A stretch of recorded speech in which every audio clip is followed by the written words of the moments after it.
Om Swastiastu. Selamat pagi anak-anak. Nah, pada minggu lalu kita sudah mempelajari tentang kekongruenan pada bangun datar dan pada segitiga. Kali ini kita akan melanjutkan kembali materi tentang kekongruenan dan kesebangunan, yaitu pada materi kesebangunan pada bangun datar. Nah, apa manfaat kita mempelajari kesebangunan pada bangun datar selain untuk ujian nasional? Belajar kesebangunan bisa bermanfaat. Salah satunya adalah saat kita membuat miniatur suatu benda atau membuat miniatur suatu rumah. Agar miniatur suatu rumah atau miniatur suatu benda itu bentuknya seperti bentuk aslinya, maka kita menggunakan konsep kesebangunan di dalamnya. Nah, yang akan kita bahas kali ini adalah kesebangunan, yaitu kesebangunan pada bangun datar. Nah, yang pertama, sebagai dasar dari kesebangunan, kita akan belajar tentang skala.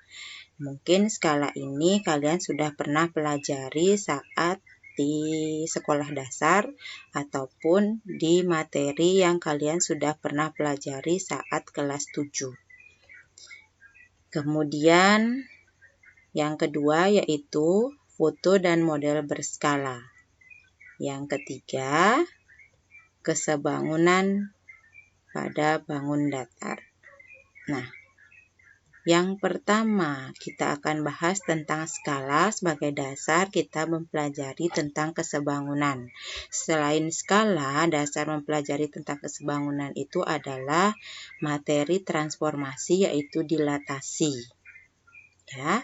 Nah, pernahkah kalian melihat suatu peta yang berisi tulisan skala seperti ini? Nah, di sini tertulis skala 1 berbanding 320.000, ya. Nah, dari tulisan skala ini, apakah kalian ingat apa arti dari 1 berbanding 320.000 ini? Ya. Ya. Skala itu adalah, atau skala kita misalkan dengan S, adalah perbandingan antara jarak pada peta, atau kita sebut JP, dengan jarak sebenarnya, atau kita bisa sebut JB atau bisa JS, ya. Sekali lagi, skala adalah perbandingan antara jarak pada peta dengan jarak sebenarnya. Nah, masihkah kalian ingat dengan rumus dalam segitiga ajaib? Nah, seperti ini. Skala diperoleh dari perbandingan jarak pada peta dengan jarak sebenarnya. Ya, kalau misalnya kalian ingin mencari jarak pada peta, kalian cukup tutup jarak pada petanya, kalian memperoleh jarak pada peta sama dengan skala dikali dengan jarak sebenarnya. Nah, apabila kita mencari skala, tutup di bagian skala, yang kalian peroleh adalah rumus jarak pada peta dibagi jarak sebenarnya. Ya, kemudian apabila ingin mencari jarak sebenarnya, tutup jarak sebenarnya. Yang kalian peroleh jarak pada peta dibagi dengan skala. Sekarang bagaimana anak-anak? Sudahkah kalian ingat kembali rumus segitiga ajaib tentang skala, jarak pada peta, dan jarak sebenarnya? Nah, untuk mengingat lebih dalam lagi, perhatikan contoh berikut. Contoh yang pertama, ya, panjang sebenarnya sebuah kamar tidur adalah 3 meter. Jika seorang arsitek menggambar denah kamar tersebut dengan skala 1:100, maka panjang kamar tidur pada denah adalah. Nah, untuk menyelesaikan persoalan ini, sekarang perhatikan.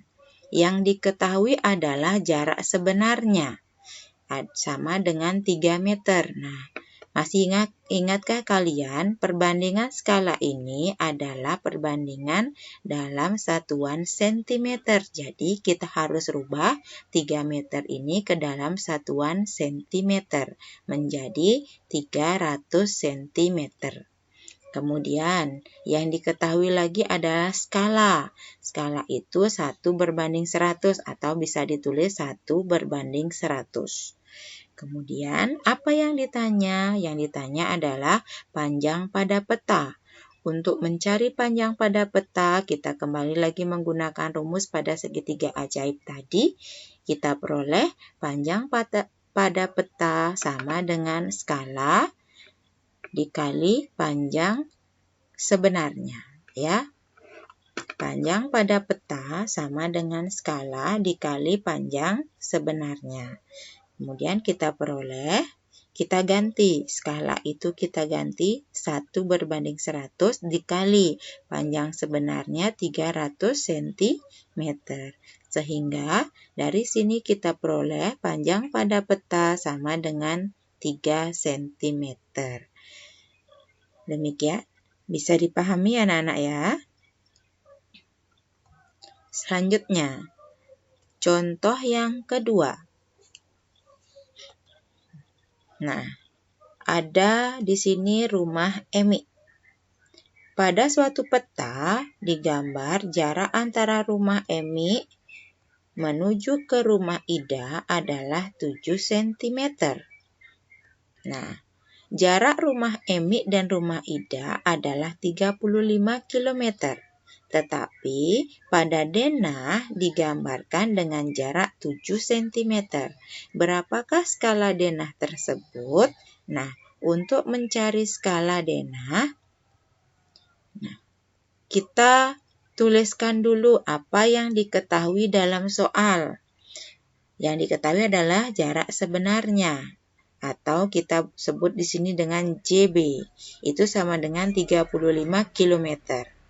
Kemudian 35 km ini kita ubah ke dalam satuan sentimeter menjadi 3.500.000 cm. Kemudian yang diketahui lagi adalah jarak pada peta. Jarak pada peta itu sama dengan 7 cm. Yang ditanyakan adalah skalanya.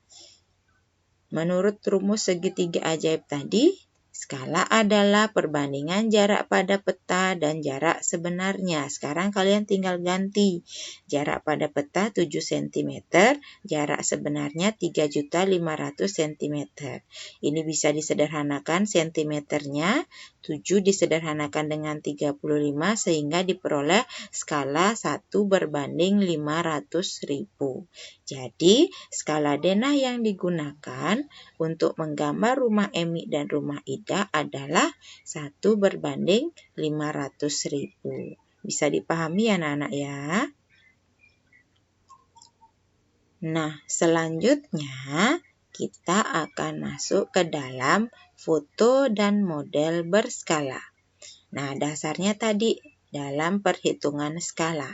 Untuk membuat suatu miniatur, kita menggunakan skala agar miniatur yang dibuat itu bisa sama persis dengan benda aslinya.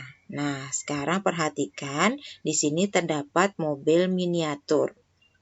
Kemudian ada mobil sebenarnya.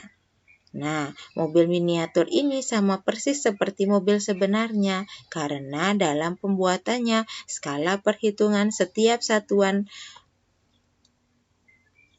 ukuran panjang, lebar, dan tingginya dibuat sama. Sekarang perhatikan, mobil miniatur mempunyai panjang, lebar, dan tinggi.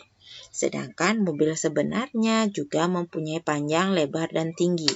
Dibuat dengan skala yang sama, miniatur ini menjadi mobil yang mirip sekali dengan mobil sebenarnya. Nah, dari sini, dari perhitungan skala ini diperoleh perbandingan.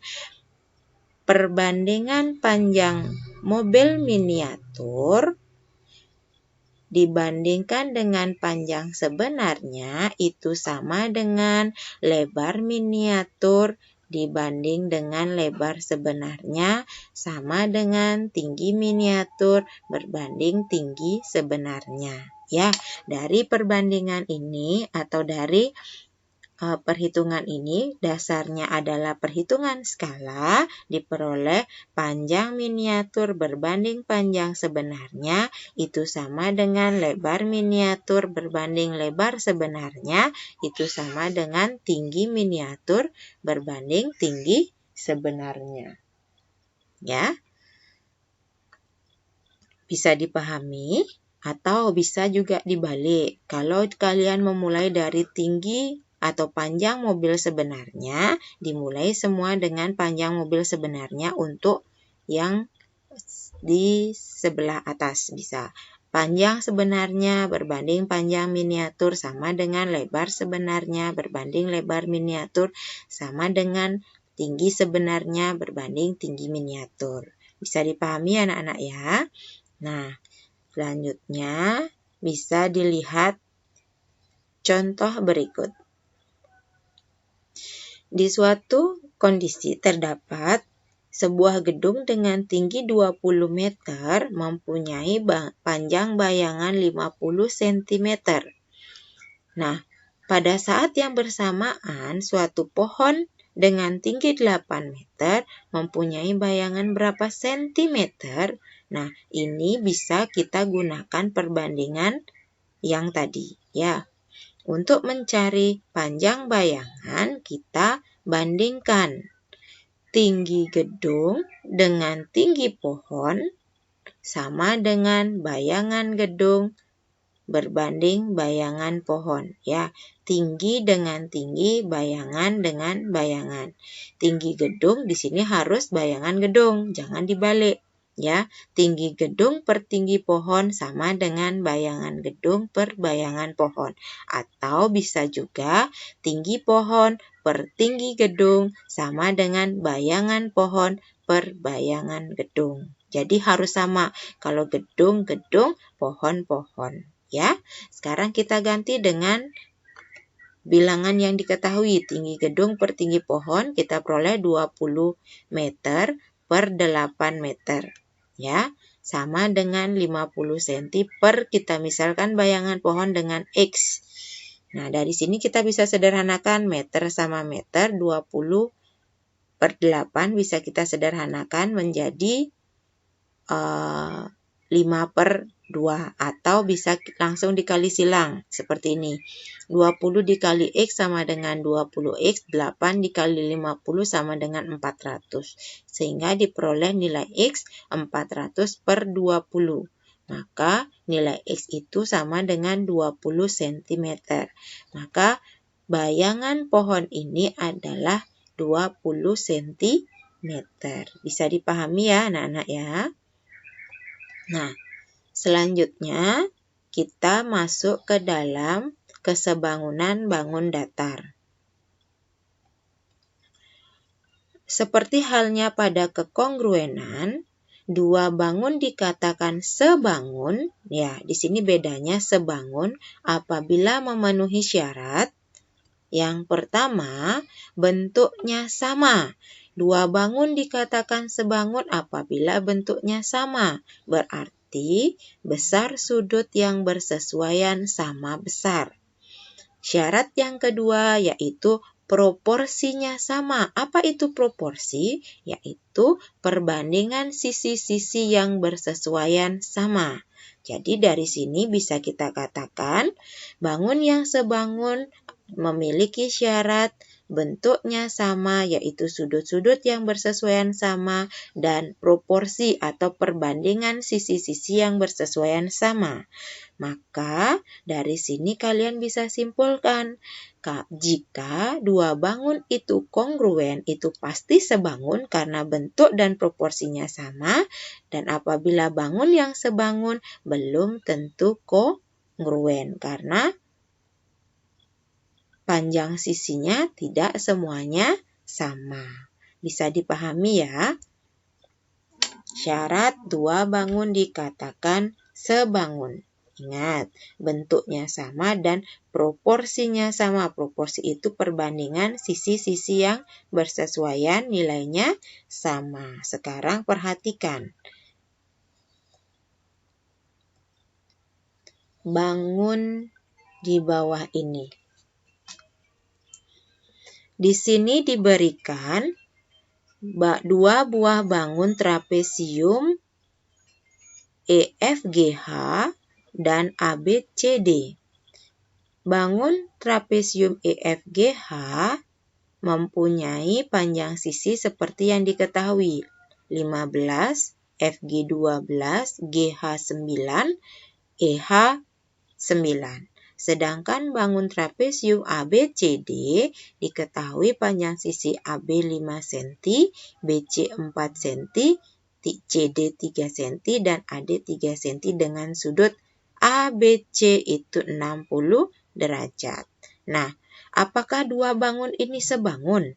Nah, untuk membuktikan atau untuk mengecek apakah dua bangun ini sebangun, kita perhatikan dulu atau kita cari dulu besar sudut yang belum diketahui.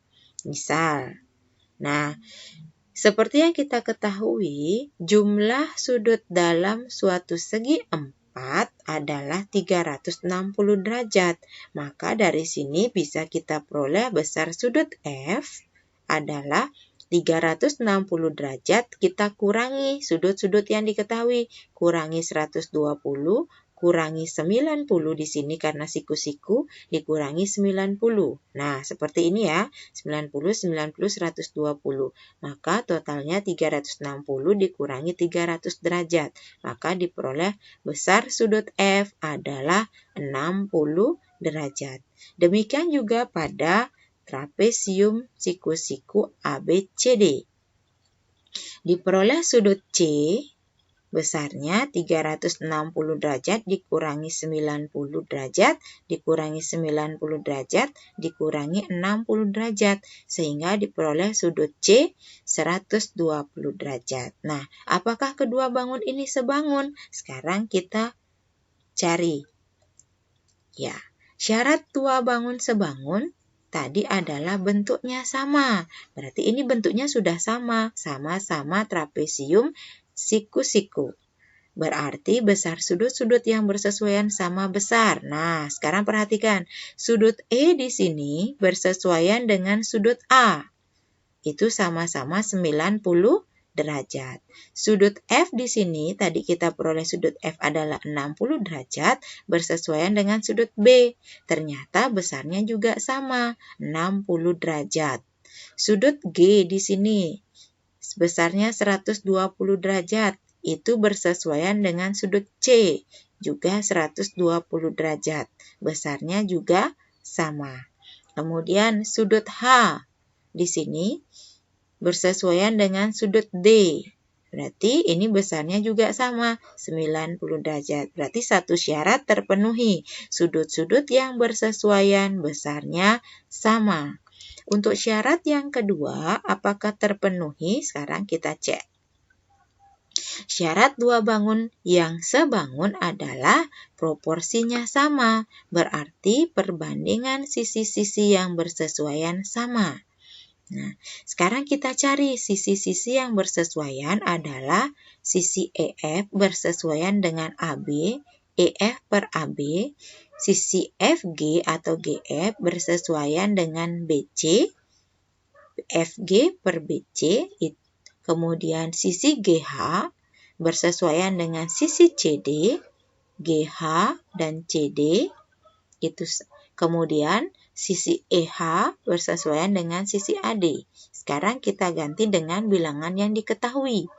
15 untuk EF, AB-nya 5. 15 per 5 itu sama dengan 12 per 4, itu sama dengan 9 per 3, itu sama dengan 9 per 3, itu sama dengan 3. Jadi, perbandingan sisi-sisi yang bersesuaian besarnya sama, yaitu 3. Karena dua syarat bangun yang sebangun terpenuhi, jadi trapesium EFGH bersesuaian dengan trapesium ABCD atau sebangun dengan trapesium ABCD. Atau bisa dituliskan seperti ini. Trapesium EFGH sebangun, ini tanda sebangun ya, dengan trapesium ABCD. Sampai di sini bisa dipahami ya anak-anak ya. Ingat, syarat dua bangun dikatakan sebangun apabila bentuknya sama dan sudut-sudut yang bersesuaian sama besar dan perbandingan sisi-sisi yang bersesuaian itu sama. Di sini perbandingan sisi-sisi yang bersesuaian itu semuanya sama. Sama dengan 3. Bisa dipahami ya?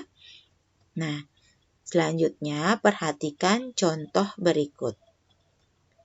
Di sini ditampilkan bangun PQRS yang di dalamnya terdapat bangun PTUV. Ya, sekarang perhatikan, trapesium PTUV dikatakan sebangun dengan trapesium PQRS. Maka berapakah luas daerah trapesium PQRS? Nah, untuk mencari luas PQRS berarti kembali kita mengingat rumus luas trapesium adalah jumlah sisi sejajar berarti PQ ditambah RS dikali tinggi PS dibagi 2. Sedangkan di sini belum diketahui panjang PQ dan panjang RS. Berarti untuk mencari luas PQ RS, kita harus mencari dulu panjang PQ dan panjang RS. Dari mana kita mencari? Kita diberikan modal untuk mencari panjang PQ dan panjang RS dari syarat sebangun, ya. PTUV sebangun dengan PQRS. Maka untuk mempermudah kalian memahami, Ibu sudah tampilkan atau sudah pisahkan gambar ini menjadi seperti ini. Ya. Untuk menghitung luas daerah trapesium PQRS, kita membutuhkan panjang sisi sejajar trapesium PQRS, yaitu panjang PQ dan SR atau RS. Ya, ini Ibu pisahkan. Dua bangun PQRS dipisah dengan PTUV. Ya, ini sudah dipisah dengan ukuran masing-masing 8 cm, 6 cm, 20 cm, dan PS diketahui 12 cm. Dari mana? 8 ditambah 4. Ya, modalnya baru PS, baru tinggi, sedangkan kita perlu panjang PQ dan panjang SR. Bagaimana mencarinya? Gunakan syarat di sini. Dua bangun itu sebangun. Nah, karena sebangun berarti proporsi atau perbandingan sisi-sisi yang bersesuaian itu sama. Selanjutnya, kita bahas pada slide berikutnya. Nah, di sini Ibu tampilkan kembali bangun PQRS dan PTUV. Untuk mencari panjang PQ, kita bandingkan atau kita tampilkan sisi-sisi yang bersesuaian. Yang bersesuaian adalah panjang PQ berbanding dengan panjang PT, itu harus sama dengan panjang PS berbanding panjang PV. Karena ini sisi yang bersesuaian. PQ berbanding PT, PS berbanding PV, RS atau SR berbanding VU, RQ berbanding dengan UT. Yang kita pakai cukup 2 saja.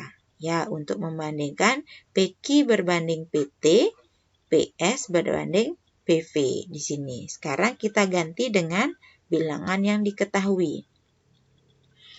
PQ yang kita cari berbanding PT itu panjangnya 20 cm sama dengan 12 cm PS berbanding PV 8 cm.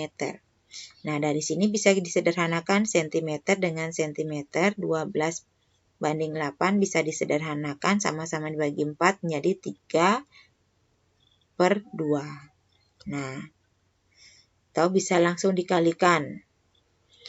8 dikali PQ sama dengan 20 dikali 12, sehingga diperoleh PQ sama dengan 240 dibagi 8. Hasilnya PQ sama dengan 30 cm. Panjang PQ 30 cm. Kita baru mendapat satu modal lagi untuk mencari luas. Nah, kemudian untuk mencari RS ya atau SR, kita gunakan perbandingan SR per VU sama dengan PS per PV. Jangan nanti sampai terbalik ya. Gunakan SR per VU sama dengan PS per PV. Yang besar per yang kecil, yang besar per yang kecil. Bisa dipahami? Sekarang dengan cara yang sama kita ganti dengan menggunakan bilangan-bilangan yang diketahui. SR per 6 cm sama dengan 12 cm per 8 cm. Ini bisa disederhanakan atau bisa langsung dikalikan. Kali silang sehingga diperoleh 8 dikali SR sama dengan 8 SR, 6 dikali 12 sama dengan 72. Sehingga diperoleh SR sama dengan 72 dikali 8. SR sama dengan 9 cm. Nah, modalnya untuk mencari luas sudah kita peroleh. PQ sudah tahu, SR sudah tahu, PS sudah tahu. Sehingga kita bisa cari luas trapesium PQRS, yaitu jumlah sisi sejajar PQ ditambah RS atau SR dikali tinggi PS dibagi 2. Kita ganti 30 ditambah 9 dikali 12 bagi 2. Hasilnya 234 cm persegi. Bisa dipahami ya anak-anak ya. Bisa dicari luas bangun PQRS dengan menggunakan konsep kesebangunan. Kemudian untuk contoh yang kedua. Untuk contoh yang kedua, perhatikan. Sebuah karton berukuran tinggi 30 cm dan lebar 20 cm. Budi menempelkan sebuah foto sehingga sisa karton di sebelah kiri, kanan, dan atas foto adalah 2 cm. Nah, ilustrasinya seperti ini. Ini sebuah karton ditempelkan foto sehingga bagian kiri, kanan, dan atas foto tersisa 2 cm. Jika foto dan karton sebangun, nah modalnya di sini sebangun. Sisa karton di bawah foto adalah, nah yang di sini yang ditanya. Jika kita ilustrasikan dari soal dan gambar, bisa kita ilustrasikan seperti ini. Perhatikan ilustrasi foto dan karton tempat menempel berikut. Misalkan sisa panjang karton kita namakan sebagai X. Ya, karton berukuran tinggi 30, lebar 20, ditempelkan sebuah foto sehingga bagian kiri, atas, dan kanan foto tersisa 2 cm. Yang ditanyakannya adalah berapa sisa karton di bawah foto yang kita misalkan di sini dengan X. Nah, untuk mencari nilai X, kita gunakan konsep kesebangunan. Carilah sisi-sisi yang bersesuaian. Berarti yang bersesuaian adalah tinggi karton dengan tinggi foto itu sama dengan lebar karton dengan lebar foto. Nah, kita bisa lakukan perhitungan. Perbandingan panjang foto dengan panjang karton harus sama dengan perbandingan lebar foto dengan lebar karton. Karena syaratnya tadi sebangun. Nah, kita peroleh panjang karton berbanding panjang foto sama dengan lebar karton berbanding lebar foto. Atau kalian boleh balik. Panjang foto per panjang karton sama dengan lebar foto per lebar karton. Ya, kalau seperti ini kita ganti dengan bilangan yang diketahui. Panjang karton adalah 30 cm. 30 per panjang foto. Panjang foto kita peroleh dari mana? 30 cm dikurangi 2 cm dikurangi X. Ini kita belum tahu. Kemudian sama dengan lebar karton. Lebar karton itu diketahui 20 cm. Per lebar foto. Lebar foto 20 cm dikurangi 2 cm dikurangi 2 cm. Jadi diperoleh lebar foto sama dengan 16 cm. Sehingga ini bisa disederhanakan menjadi 30 per 28 dikurangi X sama dengan 20 per 16. Bisa kalian sederhanakan atau bisa langsung dikali silang. Ya. Nah, jika disederhanakan sama-sama dibagi 4, kita peroleh 30 per 28 dikurangi X sama dengan 5 per 4. Nah, ini kita bisa kali silang. 30 dikali 4 itu sama dengan 28 dikurangi X dikali 5. Sehingga kita peroleh 120 sama dengan 140 itu kita peroleh dari 28 dikali 5 min X dikali 5 sama dengan min 5X. Sehingga kita peroleh 5X sama dengan 140. Kita pindah ruas, dikurangi 120. 5X sama dengan 20, sehingga nilai X sama dengan 4. Ya, diperoleh sisa karton di bawah foto itu sama dengan 4 cm. Nah, sekian tadi pembahasan Ibu tentang kesebangunan pada bangun datar. Untuk selanjutnya, kita akan membahas tentang kesebangunan pada segitiga. Nah, sekian, selamat belajar dan terima kasih. Om Santi Santi Santi Om.